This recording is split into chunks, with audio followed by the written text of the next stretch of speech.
अस्सलाम वालेकुम and most welcome back guys. I am Tahseen अदर and you are watching of Tahseen sir tech YouTube channel.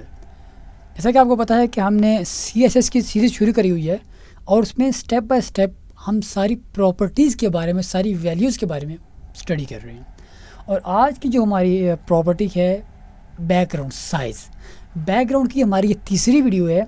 सबसे पहली video में हमने बैकग्राउंड को इंसर्ट करवाना सीखा था और बैकग्राउंड की पोजीशनिंग करनी, उसके बाद अगली वीडियो में सीखी थी हमने।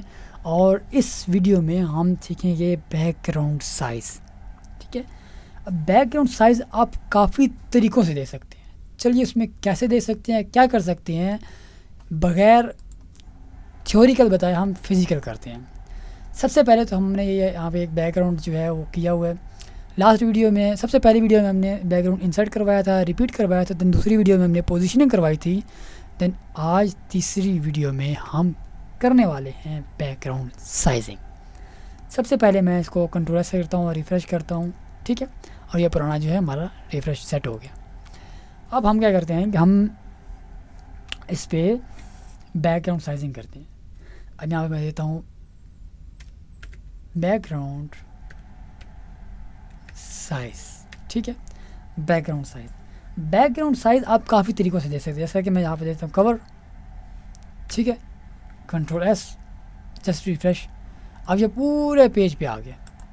ठीक है, पूरे पेज को इसने कवर कर लिया। पेज आप छोटा करेंगे, पेज आप बड़ा करेंगे, जैसे भी करेंगे आपको पीछे बैकग्राउंड मस्ट नज़र आएगा। ठीक है, जस्ट ये हमारा हो गया है बैकग्राउंड कवर। देन नेक्स्ट हमारा आता है बैकग्राउंड कंटेन। कंट्रोल S और जस्ट रिफ्रेश। अब हमारा आ गया बैकग्राउंड कंटेन। मतलब हमारा जो बैकग्राउंड है अब कंटेनर को Y एक्सेस में रीड कर रहा है और उसी में ही ख़ुद को एडजस्ट कर रहा है। अब देखिए हमारा कंटेंट यहाँ से लेकर यहाँ तक कंटेंट था हमारा, तो इसके पीछे उसने ख़ुद को एडजस्ट कर लिया Y एक्सेस में। बाकी जो इसका अपना साइज़ था उसके हिसाब से इसने X एक्सेस में ख़ुद को एडजस्ट कर लिया। मतलब ये एक कंटेनर के अंदर शिफ्ट हो गया। कवर था, कवर में क्या था कि इसने पूरे पेज को कवर कर रखा था, और कंटेन में क्या है कि इसने ख़ुद को कंटेन कर रखा। ठीक है, नेक्स्ट बढ़ते हैं। नेक्स्ट आप इसको दे देते हैं परसेंटेज भी दे सकते हैं। जैसा कि मैं इसको बता देता हूँ, तुमने भाई 50% लेना है पेज का। देन अब बड़ा करेंगे 50% छोड़ के 50% ये लेगा X एक्सेस में, मतलब विड्थ में। छोटा करेंगे तभी 50% लेगा। आप इसको जितना भी बड़ा करेंगे, देखिए आप इसको जितना भी बड़ा करेंगे ये ख़ुद को 50% में एडजस्ट करता रहेगा। ठीक है, ये होगी हमारी परसेंटेज।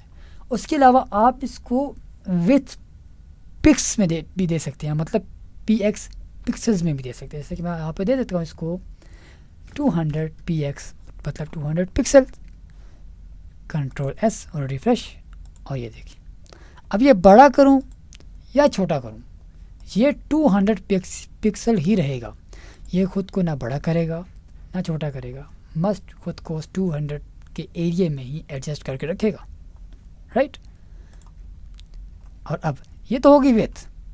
अब यहाँ पर हम इसको, मैं चाहता हूँ कि यार ये देखो विड्थ तो कम ज़्यादा कर रहे हैं, लेकिन हाइट जो है वो पिक के हिसाब से ही, उस इमेज के हिसाब से ही एडजस्ट हो रही है खुद ब खुद।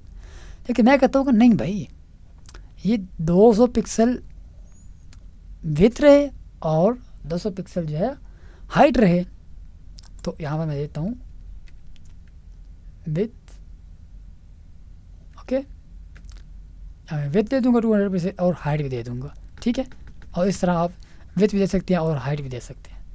तो इस तरह आप पिक्सल्स में भी दे सकते हैं। जैसे कि मैंने अब इसको यहाँ पर मैं करता हूँ 2000 पिक्सल्स। देखिए अब ये 2000 पिक्सल्स ही रहेगी।